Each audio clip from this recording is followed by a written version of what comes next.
my name is Heather Miller, and I'm the Policy Administrator for the University of Southern California's Human Research Protection Program, and I am here to explain the difference between informed consent forms and information sheets.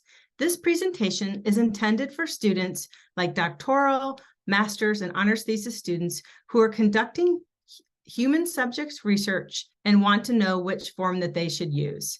So the objectives of this presentation is to look at the difference between informed consent forms and information sheets, briefly describe the differences and determinations for studies, the three types of studies in the world of human research protections are called exempt, expedited, and full board, and also to look at the importance of providing time for your participants to review either your information sheets or your informed consent forms. I'm going to show you where you can find this information on our website, and I have a few other helpful tips as you get ready to submit your IRB application.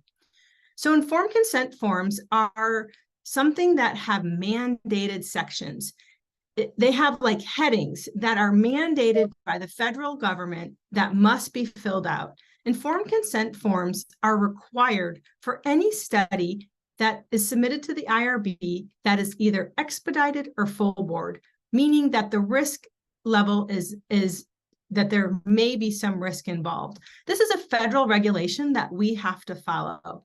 If a study is submitted that is very low risk, and a lot of this falls within the student research realm. So for example, you're interviewing your peers about their experiences. You're interviewing people who share a common phenomena that you do. So for example, maybe you are a dog walker and you want to interview other dog walkers. Maybe you're an educator and you want to interview other educator. Maybe you share some sort of phenomena like your child has an illness and you want to interview other people whose children have an illness. Something within the realm that the people who you're interacting with also are free agents. They can totally voluntarily decide to be or not to be in your study. They have autonomy and they can make a decision. If it's this type of study, which again falls within most student research, then the IRB analyst will look at your study and say, you know what, this is pretty low risk. Therefore, they're going to only need something called an information sheet. An information sheet tells the participant what's going to happen in the study. However, it doesn't have every single section that's mandated in the informed consent form. So in most cases, if you are choosing exempt, when you upload into iStar, you will also upload an information sheet. So let me just give you a quick rundown on this regulatory speak when I'm talking about exempt, expedited, and greater than minimal risk. These are categories set forth by the Office of Human Research Protections. It's like a federal agency.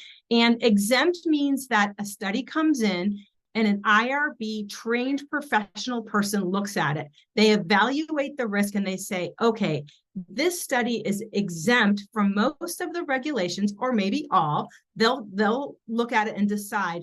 However, there's institutional policies that we have to support this. So even though the analyst might look at the study and say it's exempt, they may require you like to have an information sheet. If a study is expedited, there are clear regulatory criteria when a study falls into this expedited realm. Then what happens is the analyst will ask for certain things that they might need from you. For example, your recruitment information, your informed consent form. If a study is greater than minimal risk, meaning that the risk to the participants could be substantial in some way, then that study goes to the full board and an entire committee of people will look at it. Again, most student research falls under the exempt category. I just want to clarify that these categories, this exempt, expedited, and greater than minimal risk or full board, again, they're set forth by the Code of Federal Regulations. Exempt doesn't mean you don't have to do anything, because actually you have to submit to the IRB and you have to fill out your information sheet and you have to have a recruitment information to give to your participants. Expedited does not mean speedy. It's such a confusing word, but it doesn't mean speedy. It's just a word that the federal government put that talks about risk. So if you can think about it like a continuum, exempt is very low risk. Expedited is also low risk. And then you have full board or greater than minimal risk. Again, most student research falls into the exempt category.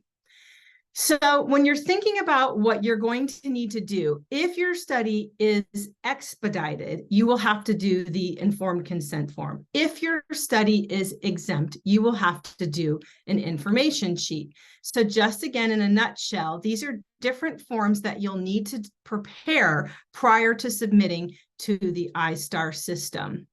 In all cases, regardless if you're doing an exempt study or an expedited study, you're really going to want to make sure that your participants understand what you're asking them to do. If they're going to participate in a focus group and where it will be and how long it's going to take and the types of things that they might have to do, the research activities, if you will.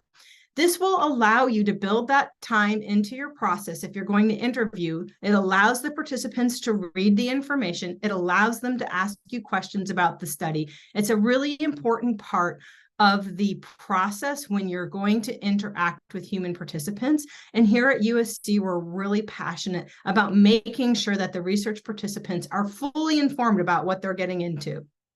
So please, as you're developing your study, consider that.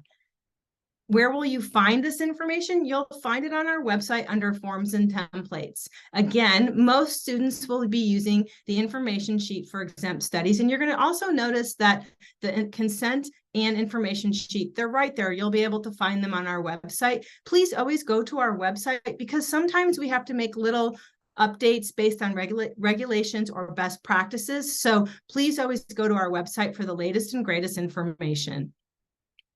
Finally, a couple of other helpful tips. When you're starting your IRB submission process, me personally, I find it really helpful to get that information sheet and my recruitment documentation ready to go prior to going through the rest of the process. I like to see what I'm going to say to participants. It really helps me frame out in my mind about what the rest of the study is going to look at. You'll also have your protocol. So if you can imagine having your information sheet, your recruitment documentation, and your protocol all laid out in front of you and making sure that everything aligns, that will greatly help you in the process and also help the analyst understand what you're going to do. Make sure that the activities and information that you include across these documents, again, the information sheet, the protocol, and the recruitment, make sure they all align. And please, if you could upload those things in Microsoft Word versus a PDF, it really helps the analysts in case they have to just make a quick edit. It really helps them. I hope that this is helpful, and thank you so much.